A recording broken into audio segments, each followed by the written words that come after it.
Hello, Hi! and welcome to our Thoughtless Tree and our week at the cinema, although this is technically 2 weeks because we missed the last one. And we probably will just do this in 2 weekly instalments. Do you think? Yeah. Well, our week at the cinema is still a better name for it. Yeah, because some weeks we only see like 2 I suppose, yeah. films, so...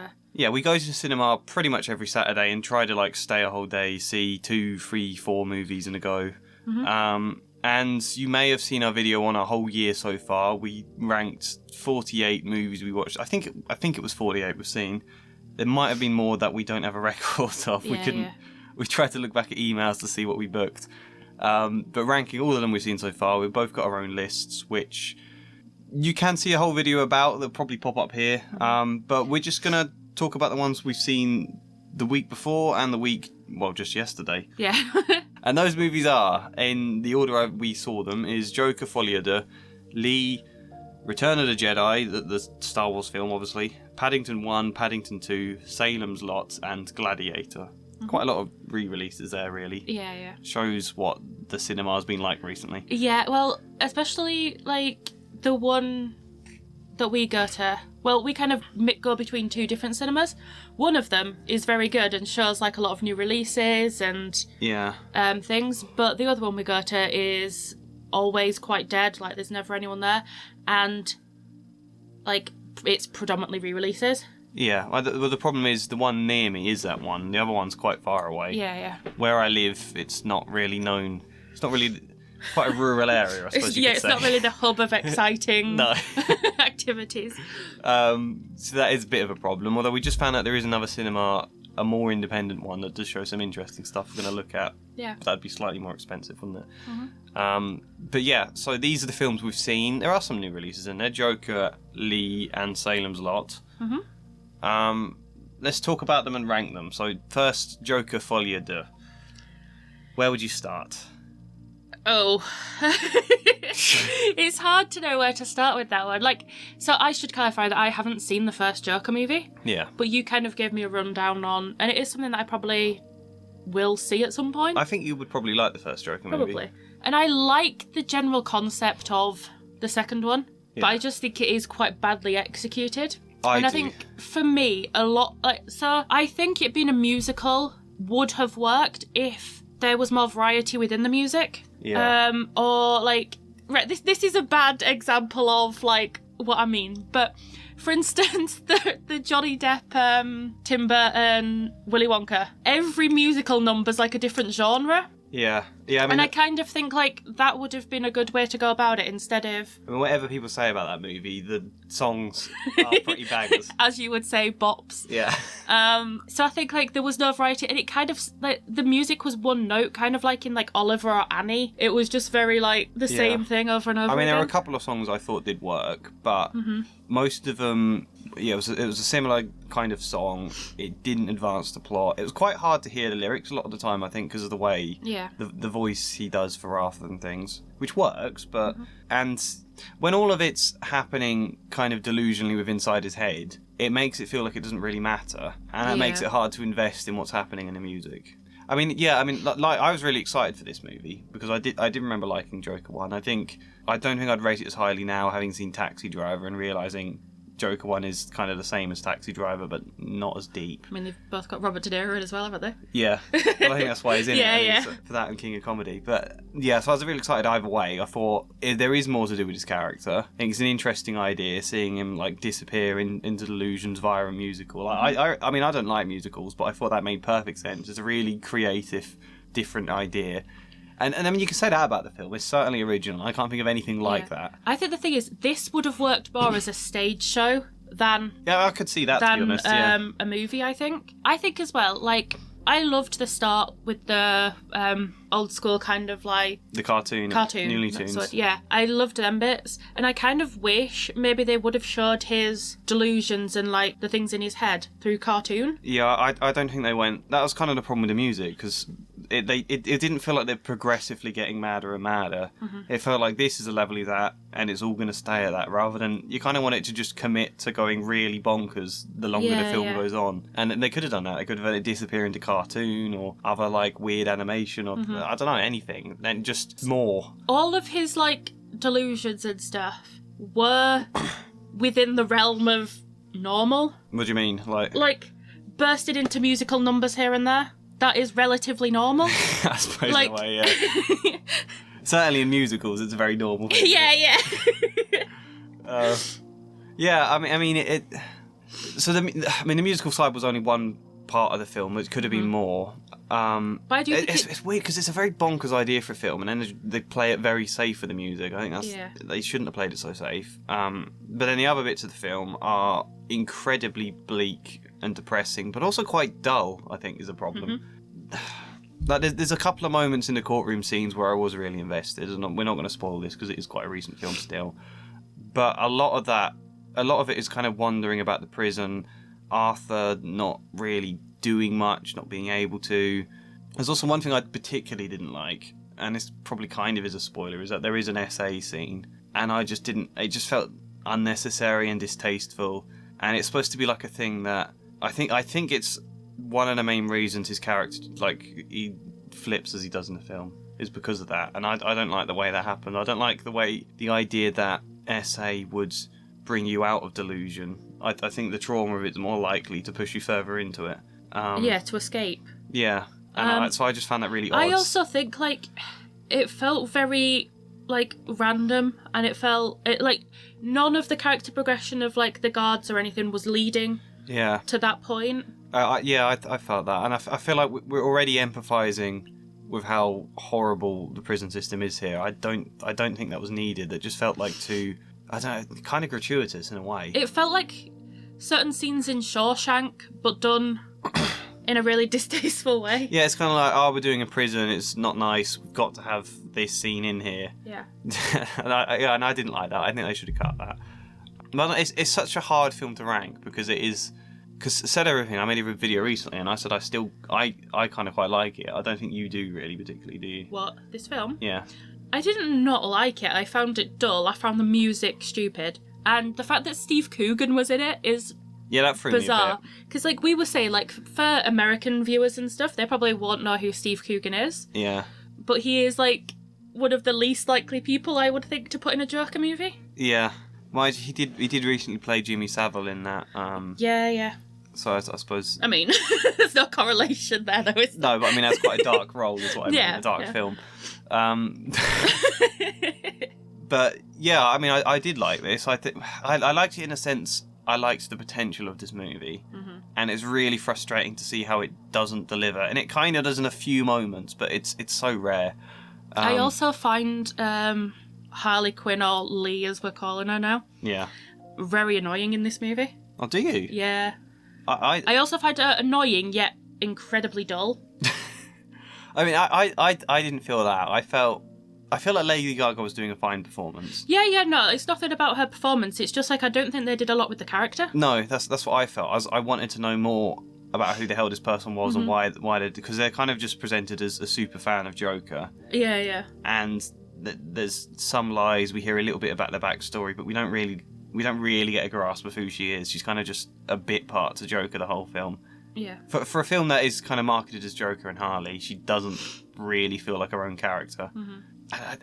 In a way, like, because there's a character in the first movie where it's Arthur thinks he's in a relationship with her, and it's kind of delusional, and the scenes where she's not really there and things not really happening. Right. And I don't know if that was the idea here, with Harley, you're supposed to question, is she actually real or not? But the problem with that is she kind of doesn't feel real. She kind of just feels like there isn't an impact. Like, you could just cut her and it wouldn't make much difference. I think it would have been better if they had purely made her as part of his delusions. Like, he'd seen her once, because there's a bit where there's like a singing group. Yeah. If he'd seen her once at this singing group, and then everything following was a delusion. The problem with that, though, is then it would be the same as kind of what happened in the first movie. Well, I haven't seen the first one, so I wouldn't know, but... All right, well, where would you rank Joker, then? Where did I rank it? We wrote notes before where we put it. I put the Joker at 41. 41, that is quite... So what's on your list, is that? So that would replace Quiet Place Day One. Okay, so on your list, that's between A Quiet Place Day One and If, or Imaginary Friends. Yeah. I can't even remember. Yeah, okay, so better than A Quiet Place Day One. Yeah, a film where literally nothing really happened. Well, there was a cat. Well, yeah, that was the most exciting part of the movie, though. Yeah.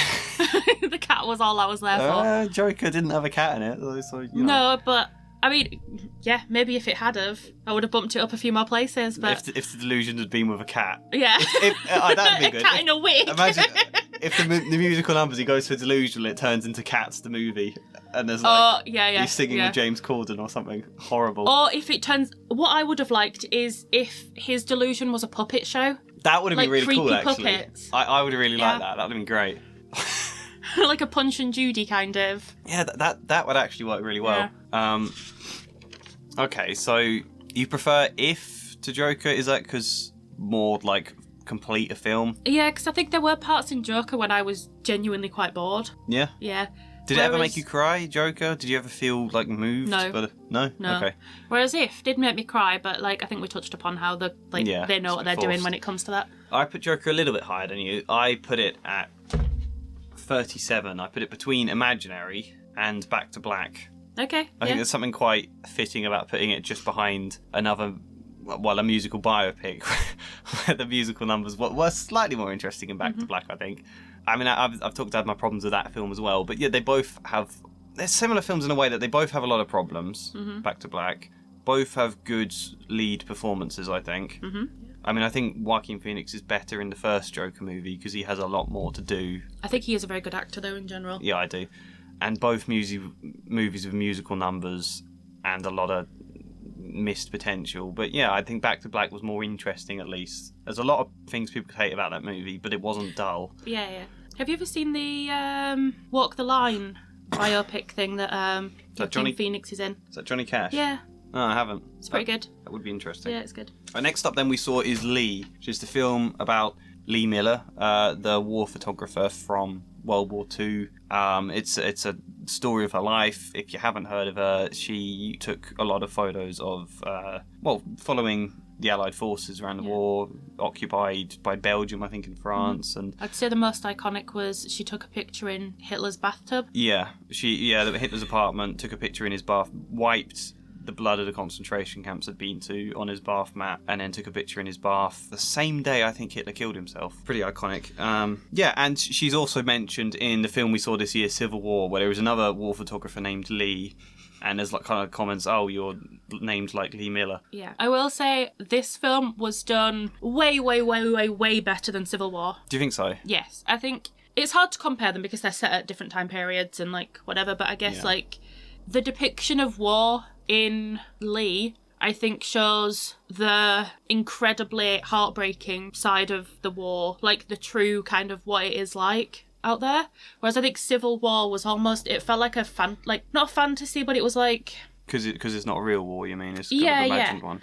Civil War, you're more like following the action, and that makes it more tense and dramatic and kind of dark in that way. But I think you feel more of the sadness and the overall impact afterwards of a war with Lee. With Lee, like, this has happened, the outcome of this, And I think what really works well for it is because you see the film starts, the idea is that Lee is being interviewed and she's a lot older. And so it's then kind of able to reflect back on the events and make sense. And you feel a lot more of the sense of the trauma and the effects the war had on an entire generation afterwards as a result of that. Whereas Civil War, you're kind of just in the middle of it and it sort of ends there. Yeah, I also felt like, so during the film you see her taking all these like pictures of like young children in like concentration camps, the bodies on like trains, or like what do you call them, like cargo train things, things like that. And at the end it actually shows like the real pictures that she took, and that's really, really, really heartbreaking. It is, isn't it? I mean, it's I wouldn't say this is like a super heavy triggering film to watch, although it probably is. I mean, it depends what your triggers are, I suppose. I think I've seen darker films for me, ones that I found harder to watch this year. But there are scenes of talk about, like, essay and things like that. But it's not in a sense like Joker is just 100% depressing and bleak the whole way through. There's a lot of... There's comedy. Yeah, there's a lot of hope in this film and some war moments. that I think are important to kind of balance it. Also, it has Andy Samberg in, which originally, when we saw him, we were like, what? He's in the guy from Brooklyn Nine-Nine. He was in the band The Lonely Island. Yeah. He was good in his part, though, wasn't he? He was so good. I've never seen him do a serious role before. Yeah, he was perfect. And then, like, when you saw the picture of the real guy who he's playing at the end, you're like, yeah, that makes sense. They were like twins. I think Kate Winslet in particular was really very, very good in good, his yeah. role. I don't think I've ever seen Kate Winslet in a film before. I know she was in Titanic. I haven't seen Titanic. I've seen like 20 minutes of Titanic. I just feel really weird watching that film because I find it really odd to make a romantic movie about a real life tragedy. You wouldn't get a romantic movie about 9/11, would you? That's the thing. Yeah, like you would have like. Maybe you will in 100 years. Maybe that's how they'll be seeing it by then. Maybe we'll write it now, joking. Yeah, no, I don't think I've ever seen her in anything that I can think of anyway. No, so, but she was incredibly good in this role. Like, I was just convinced she was that character. Yeah. Like, when you saw the real pictures at the end, you were kind of like, I was like, oh, but Kate Winslet. You know what I mean? Like, because it felt so convincing that she was... Yeah, and it's a hard role to play as well, because she's having to do her, at the time, taking the photos, being kind of affected by these events, and then she's also playing a slightly aged up version of her later on, reflecting on it, affected by everything, and she has to and narrate the whole thing as well. She has to do so much work in this film, and she does it all perfectly, and I think that's why it works so well. It's a really good film. I mean, can you think of anything wrong with this film? No, there's nothing wrong with the film at all. I think this film is pretty perfect. Yeah, because I feel like the way we talked about it so far, we haven't conveyed how good it was. Like, no, it was so good. And I think, like, what not ruined it for us, but I think, like, it was a bit so we were in a screening with probably, like... Oh, God, yeah. I'd say, like, 3 other couples or something. Yeah, a lot of couples going to watch this one. Yeah, and during the entire film, like, pretty much everyone else in that screen was being really annoying. Like, there was one guy who was, like, laughing and stuff during it, and it's like... Well, it was because he's laughing at odd moments, I think. Was the odd thing. Yeah. And I think, like, whilst I wouldn't necessarily mind that in any other film, I think a film that's about the Holocaust, it's not really appropriate. Well, I think it's that people keep going on their phones when there's a lot of very moving images going on. Yeah. Like, they're taking pictures of, like, a little girl in a concentration camp, and there's a guy on Snapchat on his phone. I got distracted by that old lady who was...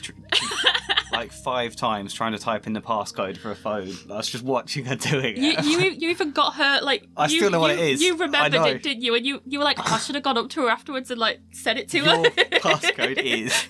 Yeah, I still remember it. Yeah. And then, so there's a scene in this where Andy Samberg's character is crying... and he's saying, like, what is it? He says, those were my people. Those were my people, and he's crying. And then the guy in front of us was like, oh, he's Jewish. And it's like, yes.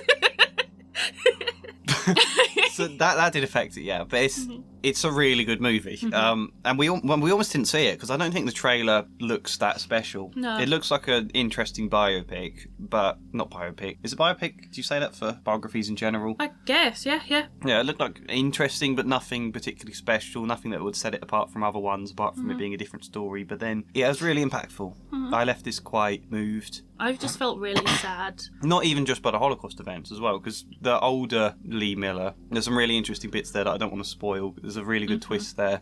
Not a twist necessarily, but the way they've filmed it is really impactful. Yeah, which is coming out basically all of these scenes when she's older is just her being interviewed by this interviewer about what it was like, and it becomes surprisingly moving, just that interview, and very real, and the fact this obviously is a true story, and those moments, I mean, are true. It hits quite hard. And then it also does, like, at the end, it has kind of, like, all the pictures that she's taken and stuff, but it also talks about, like, what happened to these people after these events. Yeah. And a lot of that was really, really sad. I mean, that was the saddest bit, actually, in a way, because this film starts quite rosily with them prior to the war. This big group of friends from different countries who have met up in, I think they were in Paris at the time. Yeah. Surprisingly, a lot of boobs in this. Yeah, there are, aren't there? I was surprised by that. Like, the first scene, there's 2 people with their tits out, and I wasn't expecting that from this kind of movie. But I suppose that conveys how kind of free they felt at that time. And I suppose she was an ex-model, wasn't she? I forget that. But it starts with them quite happily, these people from different countries who are connecting and having strong friendships, and then suddenly a war blows all of that apart, and they're all stuck in different countries, and they don't know how anyone's doing, and there's no way of finding out. That's quite, and like slowly discovering about them, how they're doing, what their war was like, is just really I guess impactful. it also shows like the different classes of people. Like, so the friends who were seemingly a bit more well off were still dressed all fancy during the war. They were, whereas there was another friend of theirs who was, that scene was really heartbreaking. Because she doesn't know where her husband is. She's all alone. Yeah. I mean, it just makes you think about those kind of things. Because, like, if a war broke out now, there'd be people, even just from the internet, that I know in other countries where you don't know. Yeah, yeah. I was thinking that the other day about the hurricanes in Florida. I was like, are there any people I've met or talked to via, because of my YouTube channel, who live in Florida that I don't know? There's no way of finding out. And that's quite shocking to think about, really. So where would you put Lee on that cheery note? Right, this may be a shocker, I don't know. I put Lee at number 2. Number 2? Yeah. So what? I would move Ironclaw to 3. So just behind Blink Twice on your list? I didn't expect that, actually. I think it hit harder than Ironclaw did. Ironclaw is such a good film. I think it's so moving, and I think that's also a true story. Yeah. But I think for me personally, I think Lee did touch me more than Ironclaw did. Yeah, I think it did. I think also because I was expecting Ironclaw to be really good. Yeah, yeah. Lee, I hadn't really heard much about Lee. No, I mean, we heard the day before that people were saying it got quite good reviews.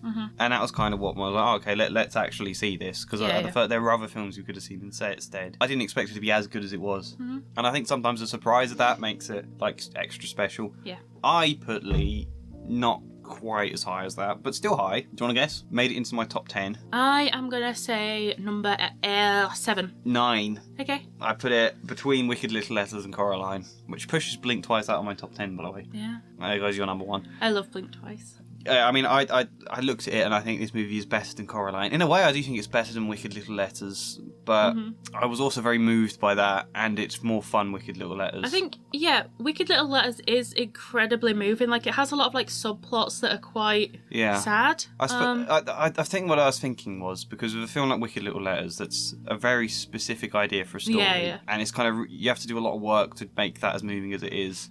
Whereas Lee, there's a Holocaust in there, so it just is going to be moving. And yeah, but I think, like, you also have to be able to do it in a tasteful way, which I think sometimes maybe isn't. And again, I wouldn't say there's anything I can't think of any flaws with Lee as a film. No. There isn't anything I would change, but I think it's I think for that reason I think I put it there, because it's just always going to move you regardless. Is that the highest thing you've ranked today then, Lee? Well, me saying that would determine whether I have another number 1 or not, and okay, I don't. I don't have a new number 1, by the way, so that is the highest ranking one. Okay, I don't have a new number 1 either, but maybe at some point. It's tough for me to think anything ever beating Shaun of the Dead unless it's. The thing is, something like Good Will Hunting. Probably not. Hot Fuzz getting re-released. Maybe.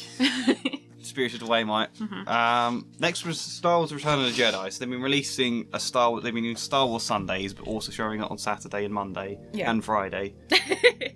They've shown the original trilogy. Well, they started with what? The Phantom Menace, Attack of the Clones. And we missed them. I can't remember why we missed them. So we went to these ones, because neither of us have seen the original trilogy in ages. Yeah. And these ones, I don't know about the prequels, but these ones have been showing Friday, Saturday, Sunday and Monday. I think they probably did with the prequels as well. Now they're on to the newer films. They're just showing them on Friday. And it's on only Sunday, one even. Screening. Yeah. So that kind of says about the appeal of them, doesn't it? That quickly they've died that much says a lot. Well, I mean, when they came out, they weren't popular, were they? Well, a lot of people saw them. I mean, a lot of people were interested to see how they... I mean, I saw the first one. I still haven't seen the other two. Terrible. Yeah. So shit. I saw Rogue One, and I didn't like that either. See, I really like Rogue One. A lot of people did. I didn't. But anyway, Return of the Jedi. Where did you put your other two films? You put Empire Strikes Back at 19 and A New Hope at 15. So you put Empire Strikes Back quite a bit behind. Yeah. A New Hope higher than Fight Club, Wonka, and Kinds of Kindness. I've had to accept you putting Fight Club there now, haven't I? I've come to terms with that. Where would you put Return of the Jedi? I would move A New Hope from 15 down to 16, which would put Fight Club at 17. And I would put Return of the Jedi at 15. Yeah? Yeah. So it's your favourite out of the three? Yes. I mean, I think it's quite controversial that both of us put Empire Strikes Back as our least favourite. Where did I put mine? I put Empire Strikes Back at 16 and New Hope at 15. I do just think if the pacing would have been a bit better and they would have brought Lando in a bit earlier. Yeah, I think that would have made it. The thing I love about that film is the battle at the end with Darth Vader. Yeah. And Yoda being really fun. but I think there's a lot of other stuff in the middle that you kind of don't think about, and then you watch it and you're like, it's these bits that make it stand out rather than the whole thing together. In that sense, I think A New Hope is more complete, and I don't think there were any really dull bits exactly. But Sorry, yeah, Return of the Jedi. Don't mind me, I'm just eating overpriced pick a mix that we got at the cinema. So Return of the Jedi, where did you put it? 15. So Return of the Jedi at 15, yeah. So just ahead of New Hope. Why is it your favourite one? I think Return of the Jedi is my favourite just because I think it's the best paced movie. Then there's never a moment in it when I was like, this is really dull. I wouldn't say any of them were really dull though. I really like... The Ewoks? Well, yeah. No, I wasn't going to say that. I was going to say I really like the end battle with the Emperor, Darth Vader and Luke. Kind of like the conflict between Anakin and Vader. Yeah, I mean, I think that's my favourite twist out of all of the original trilogies. It's not the twist that is his dad. I think it's the twist that Anakin is the chosen one who's going to balance the Force still. I think it's cool. I really like the scenes. I like having more Palpatine in this. I think Ian McDiarmid as Palpatine is really good. Yeah. And you don't really get him much. I think you get him briefly in the other films. Maybe not even in A New Hope at all. I can't remember. But you get him a lot in this one. Doesn't the Emperor come back in, like, the new ones? So I've heard. Yeah. So I've heard. But so that's I mean, one of the standout things, having him in this. And it is a very emotional-ish moment, I think, that... Although, I don't know, I do find it always odd, the way it's very clear what Darth Vader is going to do. And he even says no before, and Palpatine is giving him all sorts of time, electrocuting Luke. Yeah. And then he just picks him up, and I feel like Palpatine could be doing something to fight back there, as opposed to just letting himself be carried to the edge. But, you know. I also did like when Vader got flung down them stairs. Was that in this one, or was that the fifth one? I thought it was this one. It might have been this one. I do find how scary and intimidating it is to be. It's quite funny when he gets kicked by Luke or something and he goes, roar. Well, I just felt like he's meant to be really scary and intimidating, but he sits in his chair cross-legged. Oh, and it's like, that is the least intimidating. I like to imagine what he's been doing in there as well. He's just been sitting spinning. there. Hoping someone comes so he can make a dramatic turn around towards him. Yeah. I also like, as well at the beginning, freeing Han Solo from Jabba the Hutt. That's a cool action scene. I like some of the tension build up to that. You get Leia in a weird bikini, which I don't particularly like that. No? No. It just feels a bit forced, though, I think. Yeah. I think what I like about this film, I think what we complained about the previous two on the list, is, well, especially I think Empire Strikes Back, was how they treat C-3PO. Oh, yeah. Where I think in this one, he gets more of a role, and it's him who can communicate with the Ewoks. Yeah, he actually gets to do something this time, doesn't he? Which is handy, as opposed to just being someone who's ignored the whole time. Yeah, so I like that. I like that there is more of a role for C-3PO. Yeah, that is true, actually. I didn't think of that. And I do like the Ewoks. A lot of people don't, and that's why a lot of people put this one last. They think, the Ewoks are ridiculous. But I loved them. I don't care it's ridiculous. I'm quite happy for Star Wars to be a little bit ridiculous. I think that's part of the fun. I mean, I think all of them are. The thing is, how can a film like Star Wars not be ridiculous? Yeah. I mean, it's a lot of other things as well. It's not entirely ridiculous. There's still stuff to buy into, but... Yeah. George Lucas, I think, does enjoy leaning into that a little bit at times, and I think it's more fun for it. Yeah. And I was even crying in the cinema when one of the Ewoks got killed. You were, weren't you? I mean, you always cry at any animals dying, don't you? When we were watching Gladiator, there's just a random dog that I've never noticed in that movie before. You spent the whole battle scene like, where's the dog? Is the dog okay? That was all your concern. Yeah, so I think I did put Return of the Jedi higher than the other ones, but I think I just did the safe thing and just put it at number 14 so that my list does go Empire Strikes Back, A New Hope, and then Return of the Jedi, just behind Wonka. Because I think it is my favourite as well. I don't mind the Ewoks at all. I enjoy that. I think there's some good action scenes within that as well. Generally, the speed racer, or whatever they're called, chase is a speeder chase. I think is fun. You get It's a Trap in this film, of course. Yeah. The biggest problem, if we're going to add to complaints about audiences, is that one kid in this one who must have been 18 or something. Yeah. Maybe 16, I don't know. He was at a big distance. Just kept taking selfies of himself in the movie. He was on his own, but had like the flash on. Yeah. So like any time the picture got taken, but also like the screen was like kind of lit up at the time, and it was just really distracting. And we were right at the other end, and that was a big screen. We were right at the other Yeah. end of it, and you just keep seeing this flash of him fucking taking pictures of himself. And there's a woman that like 3 times went over to him, asked him to stop, and then he went and stood right at the back of the screen, standing behind the seat, still taking photos. And then he got kicked out, and then seemed to adopt a disguise by removing his hoodie, and then came back in. But then moved seats about 10 times. Yeah, I really don't know what's going on. Really odd. I really wanted to, like, when the film ended, to rush over and try and get near him, at least, if not to say anything, at least to see what was going on. Yeah, that he was too quick. He was out like a shot. Probably because he knew he wasn't meant to be there. Yeah, so I put it 14. So I put it, what? 1 higher than me. 1 higher, yeah, that's pretty similar. You put it just behind The Crow 1994. I put it just behind Wonka. You put it ahead of Wonka, actually. Yeah. Do you prefer it to Wonka? Mm-hmm. Okay. Well, I suppose it's less flawed than Wonka. I loved Wonka, but I think the more films we've kind of seen and stuff throughout the year, I think the more I forget about that. I think the problem with Wonka is it's a very similar movie to Paddington, and it's got. I mean, it can't be as good as Paddington. I guess while speaking about Paddington, we might as well move on to... Is that the next one? Yeah. It is Paddington 1. So the third film, Paddington in Peru, is coming out next month. In a couple of weeks, yeah. And for some, I don't know why they didn't do releasing 1 and 2 nearer to that, but they did it this week as a double bill. So you see the first one, then it goes straight into the second one in the same screen, and that was really fun to do.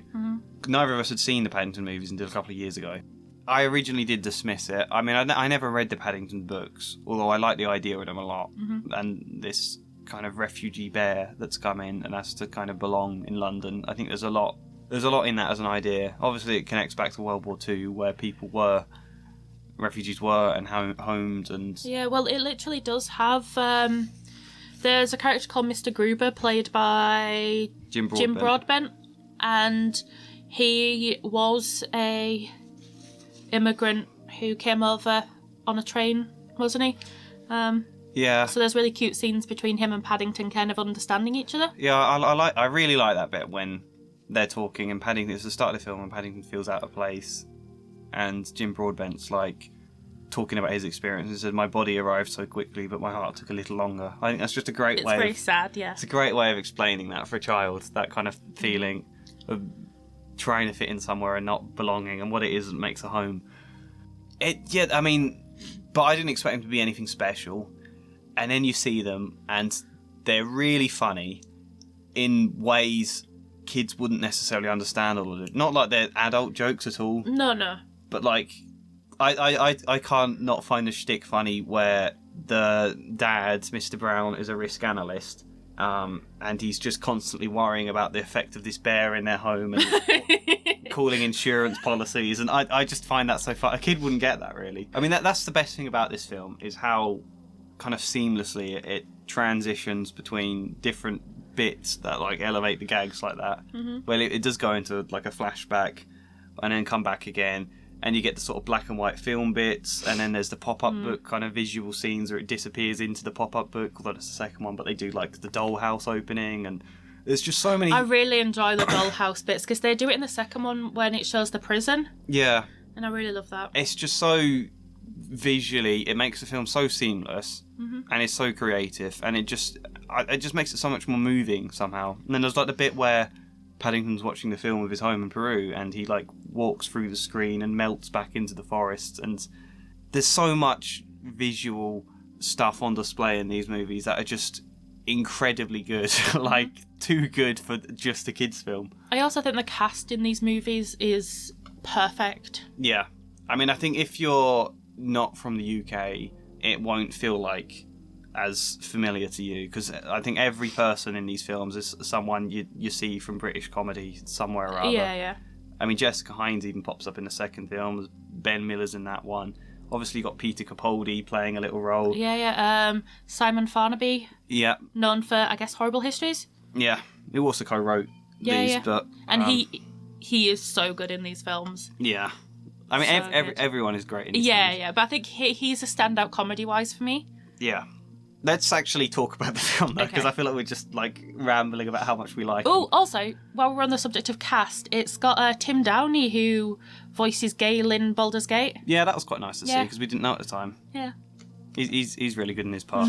Talking specifically about Paddington 1, the movie where Paddington, because of his home being destroyed, which I actually find the earthquake scene quite moving. I was crying already. You don't often think about that, how natural disasters affect the animals. Yeah. And it's just as horrible for them. And obviously his uncle is killed in the earthquake. And he moves to London to try and find a home. And I really love that idea, because they met this explorer years ago who kind of taught them a bit of English, these special odds bears who can understand it. And they learn about London from, I don't know when it is, the 1930s, 50s, and all the old British upper lip talk and the way... And they buy into this idea that people will be homes like they were in World War II. I suppose it would have been probably the 50s then the Explorer happened, or maybe the 40s. And they think of London being like that. And then Paddington gets there and he's trying to do small talk to people on a rushing platform and they're just pushing past him. Nobody cares. The world has moved on a long time since then. And that just makes it quite sad to think about, I don't know, principles of community and things like that would have once meant a lot. Not really being there as clearly anymore. And I think that is shown by, like, when Mrs. Brown is talking to Paddington at the station. Mr. Brown is kind of like, oh, we don't want to buy anything. Or I like that. And Paddington's standing there and they're walking past and he goes, oh, there's a bear over there probably selling something. I think it's my favourite, like, ongoing gag in these films, is about how, like, just nobody seems to bat an eye about a bear. They just treat it like it's a human. Yeah. Like, there's nothing mad about that. Like, oh, it's just a bear selling something. I find that so funny. Really, what these films are is just incredibly funny, I think, isn't it? Yeah. And also, like, a really good, like, way of putting, like, the issues and stuff with immigration. Yeah. Not issues, but you know what I mean? Like, the... And trying to belong, I think, as a general, and all of the troubles that come along with that. And whether you're accepted in a community, how you try to feel like you belong in a community, which is difficult. It does it all really well. And I mean, that's quite nice, because it's a bear. It's kind of the idea that he's foreign, but also because he's a bear, they can just, like, be very exaggerated and fantastical about it without it being a problem. But in the second one, there is a bit where it's like, I think it's Mr. Brown who might be talking, and they're about how we don't judge anyone by the colour of their skin, or you judge them for the person they are, or the bear. Yeah. It is very moving, isn't it? But also not like... Because you can do that message in a way that feels very rosy and simplistic, but I don't think it is. Like, there is bits of darkness in there at times. There is some nuance to it. And the troubles that come about of it. And it's just such a cool message to put in so fun. And I can't think of many movies as fun as the Paddington films. When we were watching it, I think I was, like, laughing, or at least, like, smiling the entire film. Yeah. And you can probably tell how much we like them, because we, again, not really talking about anything specific. We're just rambling about both of the movies. They're just so good. What? How do you compare them then? Right. Which do you prefer for a start? So I prefer Paddington 2. Okay. I think... So Paddington 1 is worse in your opinion. Let's focus on that for the moment. Why? I think it is a perfect movie. But I think they could have, like, hammed up Nicole Kidman's villain role a little bit more. Yeah, I think Nicole Kidman probably is... She's not bad in the part at all. No, I think she's pretty good. I think when you see Hugh Grant in the second one, you realise Nicole Kidman isn't as good. She does add a lot of the darkness to this film. There is a lot of themes there about, stuffing animals, illegally poaching animals, the illegal animal trade that goes on. Yeah. Which I find particularly moving after we visited that monkey sanctuary. In Cornwall and learnt a lot about the animal trade. That is very moving then. So there's that. She's more a villain in the sense of she doesn't have any straight comedic moments herself, but she does draw comedy out of others. I think you said it best, like, yesterday when we were talking, that most of her comedy comes from, like, the pair up of her and Peter Capaldi. Yeah. Like, he kind of sets up whereas she's the straight her comedy one. Moments. Yeah. And he gets the fun out of that. And I thought about that in the cinema as well, because I really love what they do with his character in that film. He's Mr. Curry, who's like the busybody on the street. And like neighbourhood watch, kind of. And he's concerned about the Browns now having this bear in the neighbourhood. Not because it's a bear, but he's talking about the noise and it playing jungle music for some reason, and the mess and the smell, which is obviously, I mean, that's quite the humour there. But no, so he's concerned about it, and he doesn't want it in his street, and he just wants it gone, and he'll do anything to get rid of it. And Nicole Kidman then provides this way to get rid of it, and he's like, "Yeah, we just want it off our street." It's that kind of not in my backyard argument where. And people do it a lot, I think, with extremist views, where they say, "Oh, I don't have anything against these people.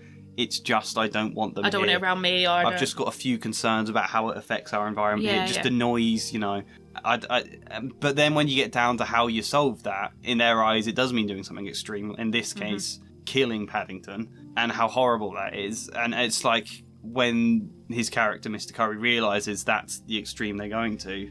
He kind of has a reverse, and he still doesn't really want Paddington in the street, and he's still concerned about it, but he also kind of learns he has to accept that in a way. And I really like that twist, that he goes from setting up the villain to realising just what his views can lead to.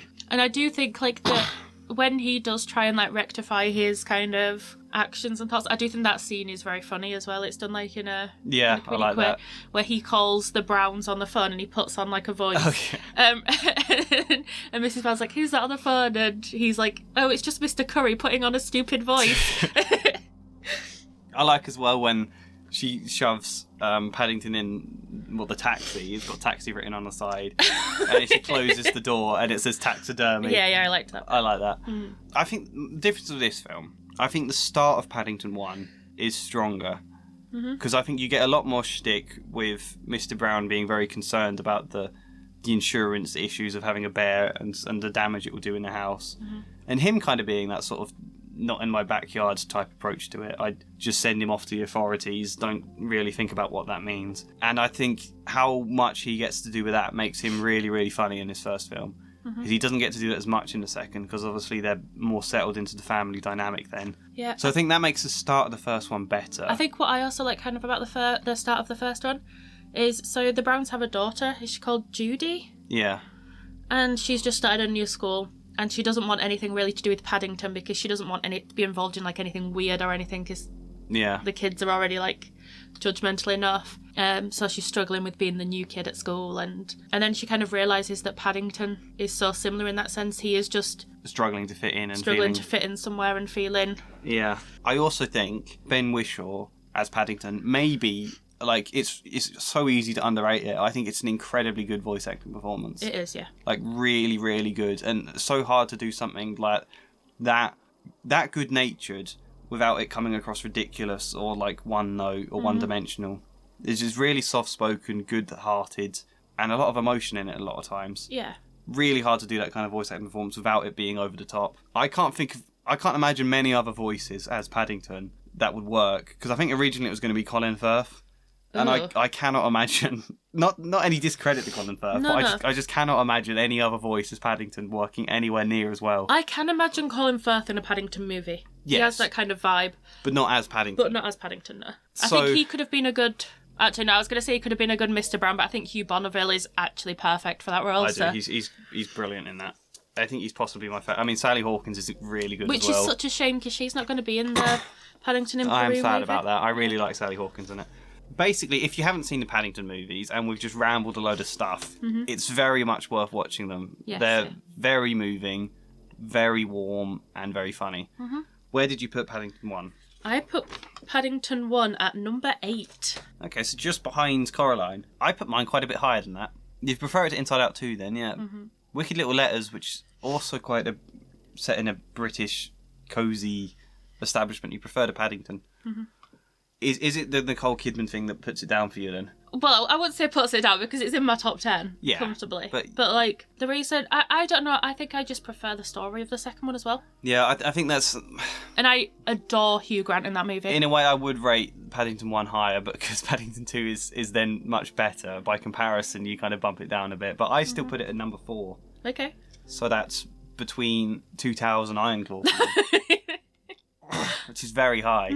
And probably gives you an idea of how high Paddington 2 is going to be on my list. Should we talk about Paddington 2 then, specifically? We've kind of touched on it a bit. Yeah, so I guess the general premise of this entire movie is, at the start, Paddington is now living with the Browns, and he is looking for a birthday present for his Aunt Lucy, who is now living in a retirement bear home in Peru. Yeah.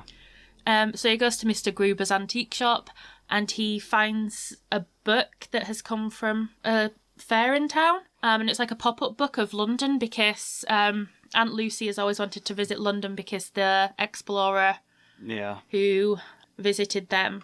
And that's another bit that's great. Again, I mean, we touched on that slightly before. Visually, he opens the pop-up book and then he imagines showing it to Aunt Lucy, like her getting to see London. And it kind of just melts into both of them walking through the pop-up book. Yeah, I really like that bit. It's, bits like that are just wonderfully done in these movies. So then he gets Paddington gets little jobs here and there, kind of trying to afford this book. So there's really funny scenes in that where he's like washing windows. He gets a job at a barber's. And he cuts like this man's hair really badly and stuff. And then in comes Hugh Grant as the villain. He's kind of a failed actor who is looking for some treasure, which is like there's clues on each page of this pop-up book to the treasure. I like the idea as well, the treasure. It's not that he wants to be rich. It's that he wants to blow it all so he can put on his own West End performance. Yeah. And feel like he's like a really good actor again. Yeah, and he attends like each location of the pop-up book in different like costumes he's worn in like probably like amateur theatre kind of productions and things. Yeah, you get him as a knight, him as a nun. He does his Poirot voice at points. Yeah. He was Magwitch from Great Expectations. I mean, he is so fun in this film. I've never seen until now. I didn't really find Hugh Grant that interesting as an actor. And I saw this, and I was like, oh my god, he's great. And now I really like Hugh Grant as an actor. I think, obviously, Hugh Grant was very much cast as the handsome love interest. Yeah. Charming British man. Yeah. But I guess now he's gotten older, maybe he isn't getting as many roles like that because there are, like, more young British actors who are... I feel like it's freed him up to actually have a lot of fun with acting. And so he gets to do roles like now this. He actually does, like, fun, interesting roles. He's doing that horror movie soon, which looks quite interesting Heretic? as well. Yeah. And seeing him do... it's just Oompa suddenly like... in Wonka? Yeah, suddenly he's just exploded as a really interesting actor for me in that way. And he does elevate this film so much. But I also think... I mean, I think Paddington 2 is such a natural progression from the first one in that what do you do now Paddington is settled into family? Oh, he has to get a job. That feels like a natural progression. And also, I think, I didn't really think about this before, but you get to the prison scene in this one. Oh yeah, we should say there's a point where, like, Hugh Grant's character, the villain, steals this pop-up book from Mr. Gruber's, and Paddington gets the blame for it and then gets sent to prison. Because it probably would have been a lighter sentence, but the judge was the guy who had his hair cut really badly by Paddington. He sentences him for grand theft and grievous barbarly harm, doesn't he? I like because the judge is in it quite a bit throughout. Like, he keeps seeing Paddington in random places, getting more and more annoyed by Paddington. Yeah. And I think his part is really, really fun in it. But I think, I guess the prison scenes, and I think I've got quite a big point to make here. I was thinking about in the movie, and I'm going to probably struggle to explain it. But you get to the scenes, and it's Brendan Gleeson, who is this chef in prison, and he makes horrible food, but he's so scary, so no one ever complains. They've just had to eat the same slop for 10 days, for 10 years in a row. And Paddington, being the good-natured, polite bear he is, thinks it's okay to go up and complain, and he does. And then, from results, the marmalade sandwiches, he pops out of his hat, the chef tastes it, suddenly wants marmalade, so they're then cooking together. But I find it really, really sweet watching this really intimidating prison guy who doesn't have anyone complain and isn't threatening to kill everyone. And then they're working together and seeing him slowly becoming more and more invested in cooking. And it's like, at first, you realise he doesn't deal with any of his complaints. He doesn't do anything because he feels bad about his cooking and he knows it's bad and he feels terrible about himself. And he's like, his defences are up there. Yeah, he doesn't want, like, the negative. Yeah, so he's like, so what? I don't care. You just accept it, take it or leave it kind of thing. And then slowly Paddington, working on his marmalade with him, breaks someone that down, and you see him get quite passionate about making it. And he's suddenly, it's like a kid again. Like a kid trying to learn to cook with a parent. And then it gets to their marmalade they've made and feeding it to the prisoners, and he's scared to see how they react. And it's just, I find that so sweet. It makes me think of like doing therapy work, and you get kids where it is like that, where they feel so down about themselves and like they're just people who are never going to amount to anything. And I think Brendan Gleeson says that in there, how his father said he'd never amount to anything. Yeah. And there's still just a child in there somewhere that wants to try and learn and wants to achieve. And seeing that happen is just really, really moving for me. Yeah, and I also like when all the other prisoners are like standing up giving their recipes to Paddington. And that again, I think, is a natural progression. What do you do once Paddington sort of made his way in the community, ordinary community? You stick him in an even more extreme, darker bit of a community where he will be even more out of place, where you can get that kind of confrontation between him being a good-natured bear and everybody else thinking he's too naive and that's too simplistic. And that kind of struggle between the two extremes there is a natural progression. And I think as well, I really like the idea about all the prisoners talking about how they just get forgotten in the end. Yeah. That their family from outside, they miss a visit and they miss 2 visits. Suddenly, whether that's true or not, they feel like they're completely forgotten and that society doesn't want them. And they kind of convince Paddington that, like, when the Browns miss 1 visit because they were trying to prove he was innocent, he thinks that they've completely forgotten about him. And I find that, again, just an obvious way to progress these films and really moving. That idea of, you can fit in. If you're a bit of an outsider, you can find your place to belong. But what if you're a criminal? And how does society react to them? Do you still belong in society? Are you still wanted anywhere? Do people still think about you? Or are you just put out of the way and forgotten? And that's the end of it. And that's also really quite moving in this film. And I think I love Hugh Grant in this, but I also really love Brendan Gleeson. And I think his bit in this movie is so sweet. This is one of my favourite Brendan Gleeson roles, I think. I think it is my favourite. I'd say the only other one, but I think that maybe just because of the movie it is 28 Days Later. Yeah, but I can't remember him. I've only seen the film once. I can't remember his part in it. So this is my favourite Brendan Gleeson. Yeah. Yeah, so I put Paddington... Well, where did you put Paddington 2? I put Paddington 2 at number 7. Number 7. So I've got Paddington 1 and 2. Next to each other. Yeah. Very difficult to split them. I put Paddington 1 at 4. So just behind Two Towers. Did you put Paddington 2 at number 2? Yes, I did. Yeah. Yeah, so just behind Shaun of the Dead. So you think Paddington 2 is better than Fight Club? I do, actually. It's both films I think are flawless. Like in a way I can't even express how extremely I mean that. There's nothing at all wrong with them. They are perfect movies.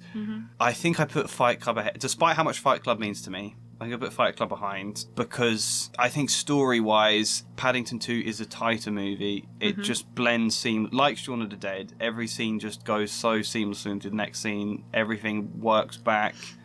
It's just structurally, everything is on point. Fight Club's kind of a bit messy and it's meant to be. It's kind of grimy in that sense. I also think to say that Paddington 1 and 2 were like some of the first films that... Paul King. To say that they were some of the first films he ever made, right? Yeah, to just out of the gate do that is quite mad. Yeah. I think Paddington moves me more than Fight Club does. Yeah. Which is, because Fight Club meant a hell of a lot to me growing up. But Paddington is, for a kids' film, for such a warm-hearted kids' film, to be as moving as it is and to make me cry. It does make me cry every fucking time I've seen this film. It gets to the end and I cry. Isn't it, where, spoiler, should we? No. But it's very moving in a nice way. Yes, yeah. I think making people cry in a nice way is actually really hard. You can do it in a forced, over-the-top sentimentality like If does, but to do it in a way that's really earned is really, really hard in film. And Paddington 2 is very good at that. I guess in a couple of weeks we'll see where we put the third one. Yeah. I think it's going to be the worst out of the 3, to be honest. I probably do. But... I think the problem is because you're taking Paddington out of an environment where he's the naive bear in the big world of London, to then put him back in Peru. I think you kind of, there's less of that conflict you can do. It's going to be more, he's the one who knows everything. Yeah. And I think that's going to be just less interesting. No, but I think that could work if, it's Mr. Brown who's now, because he's so used to being, in charge, and he has, this kind of routine, I suppose, where he's now taken out of it, and it's now Paddington who kind of has to show him the way of living there instead of them showing it is, yeah, him the way of living. Well, I think it'll work. I don't think it's going to be bad. I also just don't think it'll be as fun. Like that Sally Hawkins isn't going to be playing the that character anymore, which I think is a big shame. I do. Right, at this moment, we have been talking for an hour, which is a lot for the 6 movies. So Salem's Lot, I don't think I can talk a huge amount about Salem's Lot. I can't, personally. Stephen King adaptation. Mm-hmm. Story, as always, a little town in Maine. It's nice and quaint, and then supernatural things happen. Mm-hmm. In this case, vampires. I didn't realise it was vampires at first. I wasn't sure what it was going to be, this, because I didn't know the story. And it started off, and I was really interested and intrigued. I thought it started quite strong. With Euron Greyjoy. Oh yeah, and there's some things happening. Oh yeah, there was a thing in a coffin. I suppose I thought that might be vampires, but I don't know for sure. I was thinking, is it witches because of the Salem trials? Is it something to do with that? So I was all intrigued, and then it gets to the vampires, and the film becomes incredibly cheesy. Yeah, but I think that's kind of. I assume that's well, I can't assume, but like if that is what they were going for with this film, for it to be kind of like a cheesy 80s kind of horror, then I think it works if that's the premise that you're going for. Yeah. I think there's 2 experiences you could have with this film. I think if you went in wanting something quite serious and thriller and possibly psychological with Stephen King, mm-hmm. I think you're going to be very disappointed by this film because it is cheesy and a lot of it doesn't actually work that well. No. But I still had fun. Yeah. I think because I didn't mind the cheese. Like, is it one of the best Stephen King film adaptations ever? No. But for what it is, I think it does a good job. Yeah, it's a fine movie. Mm-hmm. I mean, well, to give you an idea of what I think, I'll tell you the rating now. I put it at 38, so that's just ahead of Borderlands. I put it at 35. Just ahead of Borderlands. Yeah. That's slightly better than Borderlands. Maybe that's your idea for the film. I think my main problem with this film wasn't the cheese. I think it was that there was lots and lots of scenes where it's very dark and quiet, and someone's quietly walking through the dark trying to see what the strange noise is getting nearer, and it's tense because you don't know what's going to be there and something's going to pop out. They do that scene a lot in this movie. Like, there's a lot of times of someone walking quietly. I mean, still not as much walking as in a Violent Nature. No. But but there's a lot of that, and some of them worked. Other times it was quite repetitive, and the vampires themselves were quite ridiculous. Like, and they're pulling out the crosses, and it flings the vampires against the wall. Yeah, or like they bring out the cross and it starts to glow, and it's just a bit ridiculous. Yeah, they're trying to make a cross out of like lollipop sticks or whatever, aren't they? And they're taping it together. There's like this one child in it as well who seems to do more vampire hunting and actually know more of what's going on than like any adult in this entire movie. Yeah, he does everything. He even drives the car, doesn't he? He's like 11 years old. But I was kind of expecting, I don't know, because I think I did read this book, but I was probably like 11, 12 at the time. So I don't remember that long ago. And I was kind of expecting there to be more to his character, like he knew what was going on, or like, because he's just moved to this like little village and it just seems convenient.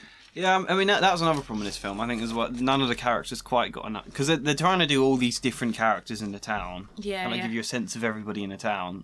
And it means no one quite feels enough like a main character. No one's quite developed enough. Mm-hmm. Is the writer the main character, or is it the kid? I don't know. I don't know. But like, so there's a writer, and he moves to this town, and then all of a sudden there's like this immediate romance between him and this woman. Yeah, which was also didn't really go anywhere. It feels really forced, but then it's like, it's just, you don't care for any of these characters. No. It's not that you don't like them, but they just haven't had enough time because they're trying to do all of these different parts of all of these different people. Yeah. Yeah, so it's a messy film. I enjoyed it. I don't know if I would have paid a full price if we had, our tickets are free because we've got unlimited passes. I don't know if I would have paid whatever it is, 14 quid. I mean, if I would have paid like 14, 15 quid to see that, I would be a bit like, was that worth it? I'd recommend it if, like, as you've got like the unlimited passes. Or if it probably will come to Netflix soon. Yeah. I'd maybe if you're doing like a Stephen King movie binge or something, it'd be interesting enough to see where you'd rate it. It's definitely better than some Stephen King adaptations. Is it? Yeah. There's like a really bad old Pet Sematary movie. Christine. I don't know that one. Kind of bad. There's been like 2 other remakes of Carrie. Which, unnecessary. Really, the only Stephen King adaptations I've seen are the good ones. Shawshank Redemption, Stand By Me, Green Mile. The Shining? Yeah. Apart from this now today, I think those are the only ones I have seen. Have you seen Misery? Nope, never heard of it. Oh, the one where that guy's an author and there's a super fan played by Kathy Bates, I think. Don't know. Yeah, okay, so that's Salem's Lot. That's about all we can say about that one. Oh, it also had, that was interesting to note, wasn't it? Yeah. Because the next film we saw was Gladiator, and there's a child in that called Lucius. And halfway through I turned to you and went, that looks exactly like one of the guys that gets turned into a vampire in Salem's Lot. And it was, yeah. Yeah, he looks exactly the same, despite the fact he's now in his 30s. Yeah, 37, and he looks about 22. But yeah, Gladiator is the next film, and you've never seen Gladiator. No. Gladiator was a film I loved as a child. I think I must have first seen it when I was about 9, 10 or something, and I know I used to watch it every year. Probably at points it was my favourite movie ever. I also love the music because the singing is done by Lisa Gerrard, who is one of my favourite singers. I haven't seen it in a long, long time, and I was wondering what I would think about it now I'm older. Because in my head I was like, is it that deep? I don't know. Is it just going to be entertaining? And I mean, there is some depth. It's not like empty entertainment. Yeah. But would I rate it as high? Whereas Once Upon a Time, this would have been my top 5, I think. Where did you put Gladiator? I put Gladiator at number 12. Did you? Yeah. I put it at number 11. It's Ooh. very similar. So your 12 is just... Trap at the moment. Yeah, so just between Trap and Fall Guy. Yeah. Just between Trap and Fall Guy. Mine is, 11, so just between Blink Twice and Monkey Man. Quite similar placements. I still can't believe you put Trap that high on your list.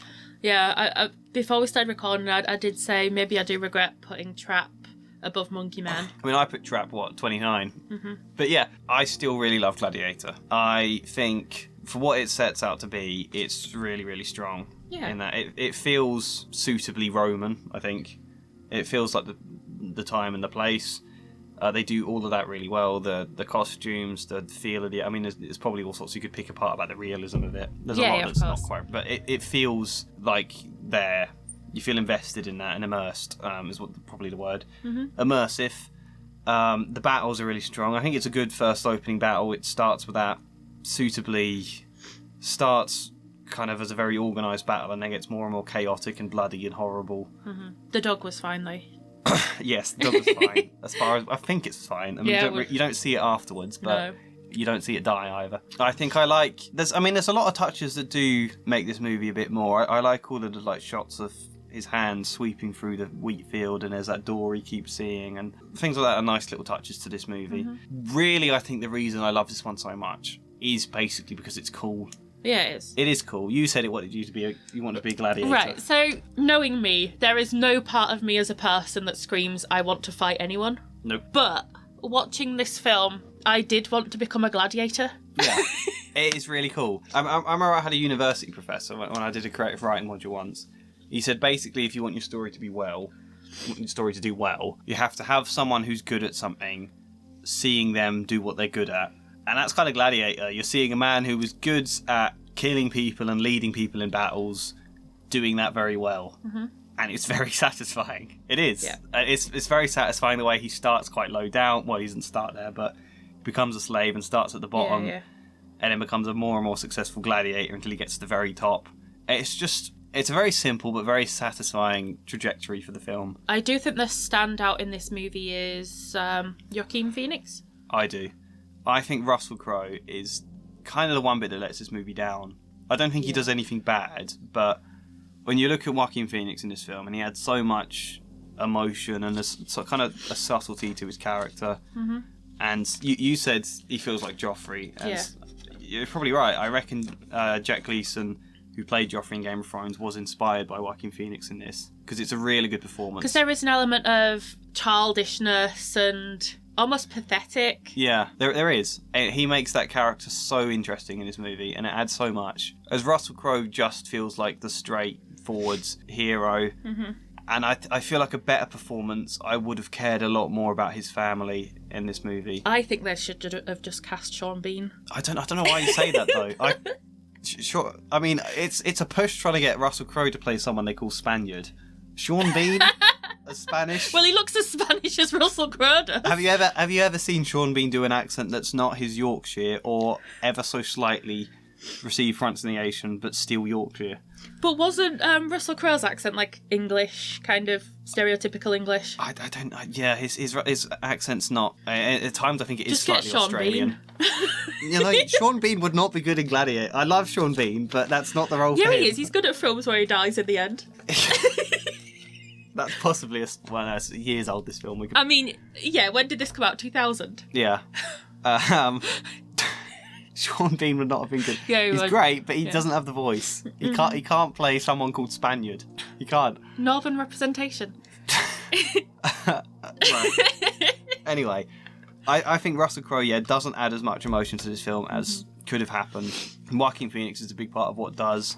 But I also think Connie Nielsen as Lucilla in this film, who is the sister of Joaquin Phoenix in this, I think she is actually really, really good. I never really noticed that as a kid, but I kind of find her one of the most interesting bits about this movie. Because you don't often get... Normally that, especially in 2000s, that kind of role is just a damsel in distress. Yeah. But it's really interesting watching her who is a very strong, politically capable woman, stuck in a position where she's having to hide all her emotion and kind of organise a revolt, but having to hide everything, and how kind of scary that is, and your son's involved and the dangers of that.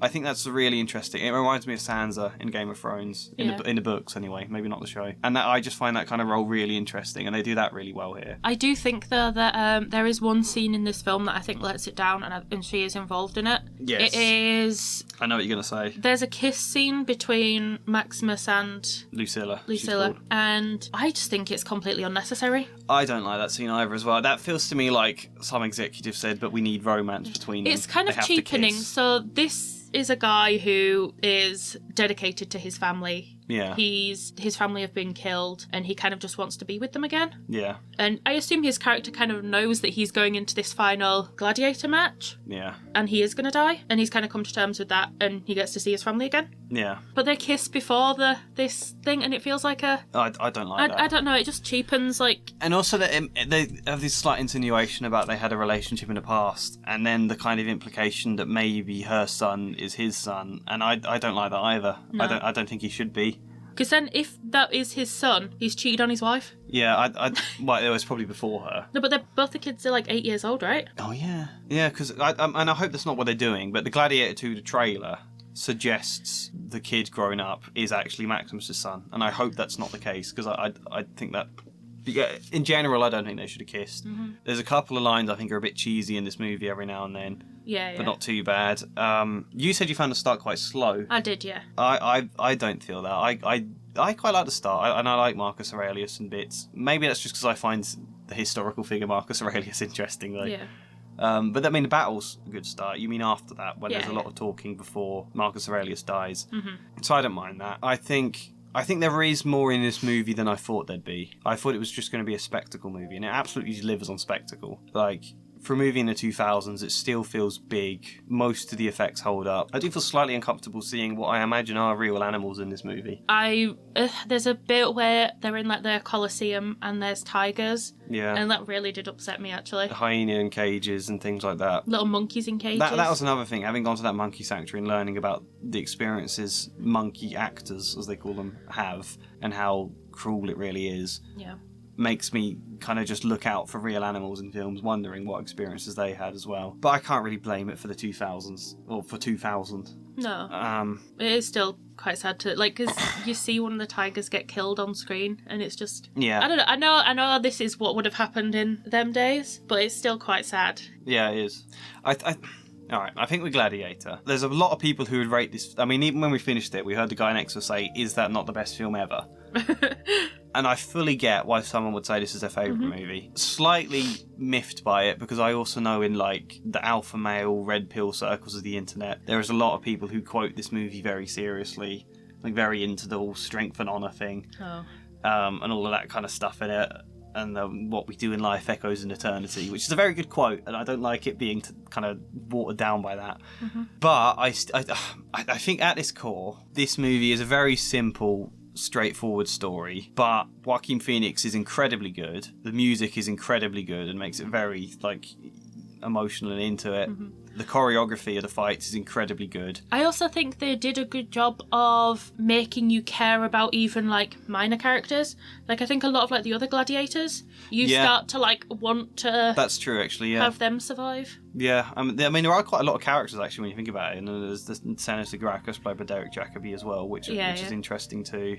He has such a cool voice. He does. Yeah. Obviously, the kids. Yeah. But I think basically it's cool. It's a very simple story, a very simple structure. But there's so many other bits that elevate this movie, and that's what makes it so memorable and so great. Mm-hmm. I don't think without Joaquin Phoenix, I don't think without the score for the music overall, it could have easily just been a kind of your straightforward, good hero guy, kisses the woman, saves the day, but in Rome. It could have easily just been that. And it's...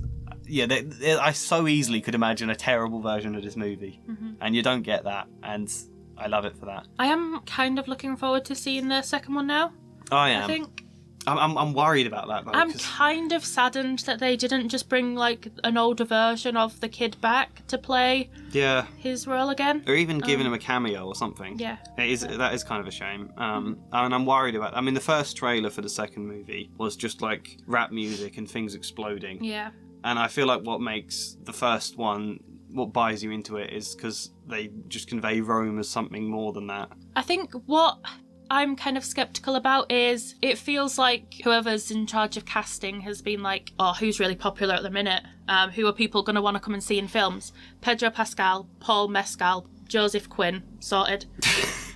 I didn't know Joseph Quinn was in it, but yeah. He's the one from Stranger Things, isn't he? Yeah. But so I'm worried about that. I hope it's going to be good. I don't know. They're probably one step away from putting Timothée Chalamet in it. Right, so let's put together the list as it now is.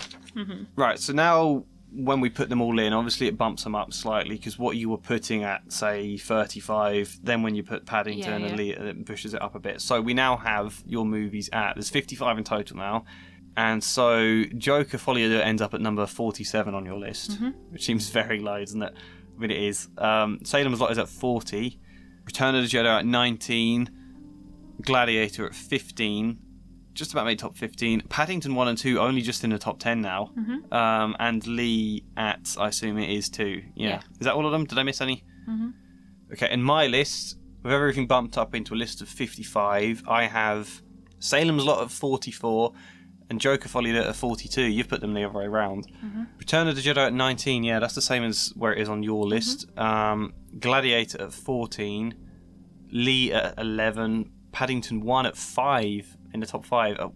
Lee's been pushed out of the top 10 now. It was originally a 9 on mine. And Paddington 2 at number 2 on my list. I feel like I feel a bit almost embarrassed about doing that because I feel like out of the two of us, I'm the one who's supposed to be the more analytical, the in-depth, because that's what my videos are on my main channel kind of person, the artistic one. And I feel like me putting Paddington that high kind of reflects badly on me. Why? Because on the surface you can just write them off as kids' films, but they are very artistic. I think. Yeah. I think they deserve that spot. So as odd as it sounds, I stand by that 100%. That's our list so far. That's our last 2 weeks at the movies. It's a very big video because there's a lot to talk about. There's quite a lot of films coming out as well. Yeah. Which we'll be seeing. Like for Halloween, there's going to be a lot of like re-releases and new movies. Yeah. So maybe we can do like a Halloween special. Yeah. There's a week before Halloween, though, isn't there? There's going to be something else next week. Yeah, I think next weekend is... Oh, God, it's not the Pharrell Williams film out next weekend, is it? The Wild Robot. Oh, that would be good. I'd like to see that. I think the Pharrell Williams one is out, but I don't have any interest in seeing that. If I do see it... I could not care less, honestly. If I do see it, it'll be because to marvel at what I think is going to be bad. Yeah. Oh, Smile 2, the horror movie's out next weekend. You want to see that, don't you? Yeah. And Carrie is getting re-released. Yep, which I'd really like to see. Not that we're promising to see all of these, and we may see other ones as well. No, we're just talking about, like... We don't know what happens when it gets to the weekend, how we feel, where they line up in our cinema in terms of timings. Yeah. But who knows? If there's anything else that's coming out, let us know. Mm-hmm. Let us know what you think about these films. Well, so I think I said in the last one I wanted to end each video with, like, a fun question. My last one was about, like, the Muppets. Have you thought of a question, then? No. Okay. Right, I've got a first question. There'll be another one. Oh, so there's two now, is it? Yeah. Well, the first one is, so in my opinion, Sean Bean should have been cast in Gladiator. No one's going to agree with you on that. No one. If Maximus had to be recast, who would you pick? Is that in terms of at the time, or the age they were then, or the age they are now? Because, like... I guess then, yeah. Okay. That's a good question, then. Do you have... I'd have seen Javier Bardem as Russell Crowe. I think that... Yeah. I think that would have worked well. He could play a Spaniard more convincingly, obviously. I don't think I have any question. I hadn't thought of that. Do you have any other question? You said you had two. Well, no, because I was going to try and think of one in the moment, but I haven't. Do you have any fun questions? I never do. For someone whose job is asking questions. My second question. So, we've touched upon, like, Stephen King film adaptations. What do you think is the best Stephen King film adaptation, and what do you think is the worst? I think either Shawshank or Stand By Me is the best. Mm-hmm. I don't know the worst, because I haven't seen any bad ones. Yeah. And if you had to have a Stephen King book made into a film that hasn't yet, what would it be? Has Stephen King ever written a children's book? There's another question. There's my dream is, I know it's never going to happen, but for there to be a Lego game that's based on Stephen King books. Yeah, that would be cool, but they wouldn't do that, would they? Yeah, but like you could have like different levels, so you could have like a Shining level where you have to explore the hotel and find things, and then... Yeah, but I mean, whilst it's obviously a big adult audience now, Lego is still marketed predominantly for children. Yeah, but they're having a Pharrell Williams Lego movie where you see Snoop Dogg smoke weed. Yeah, but that's still a bit different to an 18-plus Shining movie that could scare the hell out of children. I know, because Lego does like deaths and stuff in like fun ways, like the Harry Potter Lego game where but you're still promoting The Shining to children. Well, I think they should make it happen. I mean, I would like it. So if anyone works for Lego, that's our video. Give it a like, subscribe, tell us things. Look forward to whatever we do next week at the cinema. Although we may release these in two at a time, you'd say. So we may have something else out next weekend. We'll see. Goodbye. Bye.